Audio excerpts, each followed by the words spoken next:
Imana Data wa twese cyangwa se Imana Umuyobozi cyangwa Imana Ishobora byose, wayita uko ushaka bitewe n'uko uyifata muri wowe. Tuzi yuko rero Imana yaremye byose, irema isi, irema ijuru, irema ibiyirimo ndetse natwe ubwacu. Twese rero turayizera, kabone n'ubwo hari abandi bafite ibyo bizera ariko bahinduye imana zabo, ariko nabyo bizara muri rya zina Imana.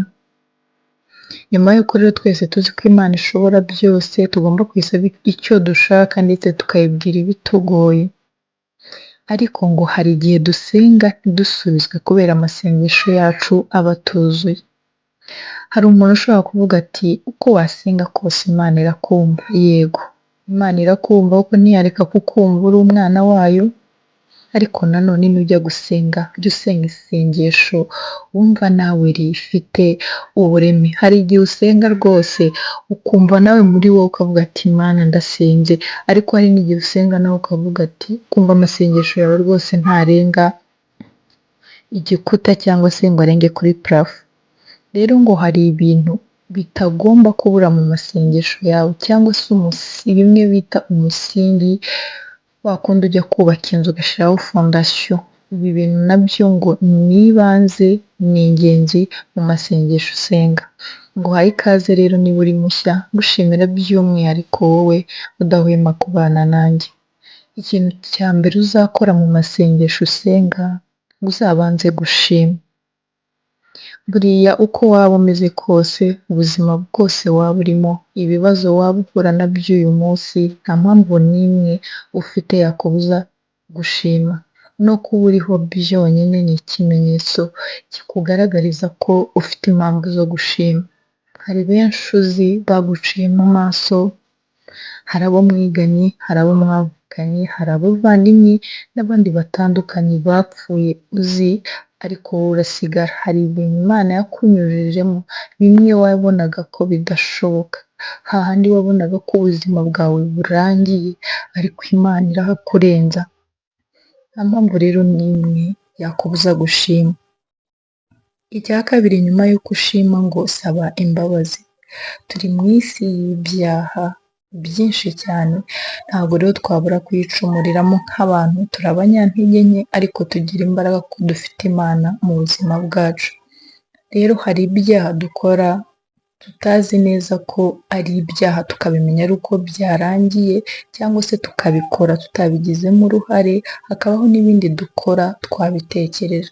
Mu byaha byose rero uba wakoze mu buzima bwawe bwa buri munsi, ngo mu masengesho yawe ntukaburemo gusaba imbabazi. Icya gatatu, nyuma y'uko usabye imbabazi rero ngo noneho yisabe icyo ushaka.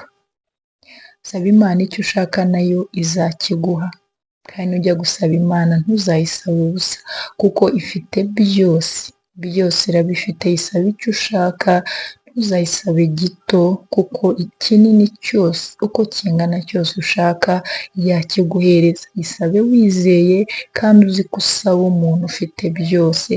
Wizere yuko rero nta gishobora kukwima, kabone n'ubwo dusenga rimwe na rimwe tugatoteza, tugahatiriza mu masengesho, ariko Imana yo iba izi igihe gikwiye kandi cya nyacyo igomba kudusubiriza. Icya kane, ngo nyuma yo gusaba icyo ushaka, yereke inzira zawe cyangwa se uyisabe kukubera umuyobozi. Ni ukuvuga ngo iyo wiyoboye urayoba. Imana niyo ishobora kuturebera kure muri bya bindi turebesha amaso, hari n'ibyo tutarebesha amaso ariko yo irabiturinda. Iyo usabye kukubera umuyobozi rero irakuyobora kandi ntabwo wigera uyoba, kuko yo iba izi inzira ya nyayo kuri wowe, iba izi aho igomba kukunyuza, ikamenya n'ibigomba kukwangiriza. Niyo mpamvu igufata ukuboko ikakuyobora mu nzira nziza kandi zikwiye. Iyo ufite Imana nk'umuyobozi kuri wowe, niyo wagwa ntabwo urambarara. Uragwa ariko Imana iraza ikagufata ukuboko ikaguhagurutsa kandi ukagenda ukagera iyo ujya amahoro. Rero reka tugire Imana umuyobozi mu buzima bwacu, kuko izatuyobora neza kandi ikatugeza ahandi heza dushaka, natwe tuzahindukira tukabona yuko Imana yabanye natwe.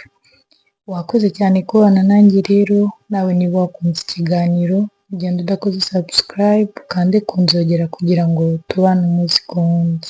Bye bye, ndabakunda.